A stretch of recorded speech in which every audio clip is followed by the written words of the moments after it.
Welcome to the Voices of Recovery podcast. This is your spiritual principle of a day episode, featuring a recovering addict.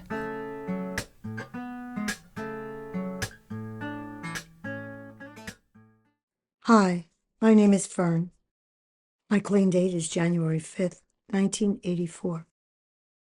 You're listening to the Voices of Recovery podcast.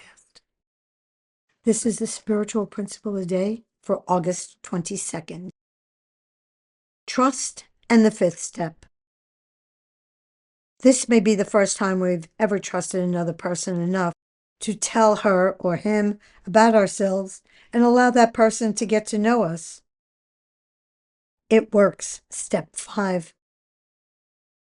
We addicts have lots of stories. What some consider to be deep, dark secrets, others easily share, sometimes even as badges of honor.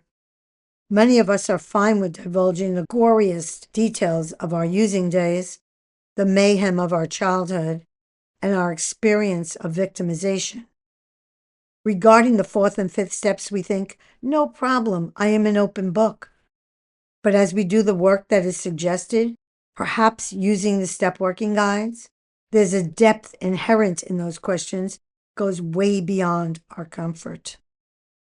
Exposing our own part in situations turns out to be messy, agonizing, and illuminating all at once.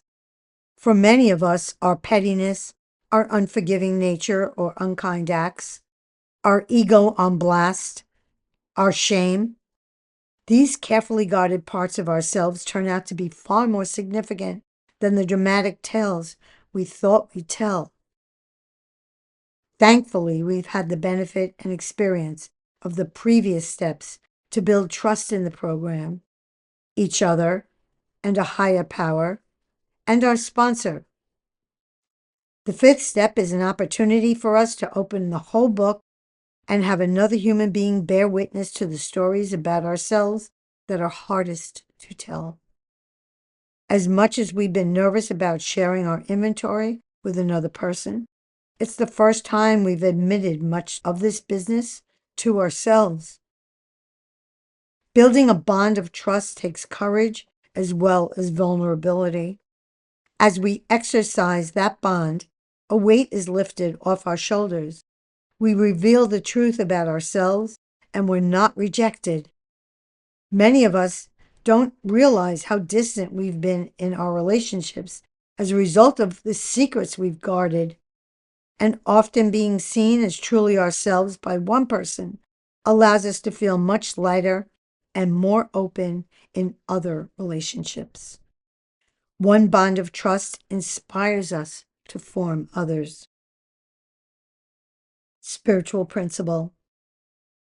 I'm willing to practice trust by sharing my whole story with another person. I aim to build my ability to trust and be trustworthy by applying what I've learned in other relationships. The Voices of Recovery podcast is an independent production of the Works of Wisdom. We welcome your questions and donations via PayPal at voicesofrecoverypod@gmail.com. This podcast is an independent production and is not affiliated with, associated with, authorized by, endorsed by, or in any way officially connected with Narcotics Anonymous or any of its subsidiaries or affiliates. While NA literature may be read during episodes for the purpose of supporting recovery, such use does not constitute an official endorsement or representation by Narcotics Anonymous. In accordance with NA tradition, the NA name is not to be used to endorse or be affiliated with any outside enterprise, and no such endorsement or affiliation is implied. Music is by Sage. Thanks for listening to the Voices of Recovery podcast.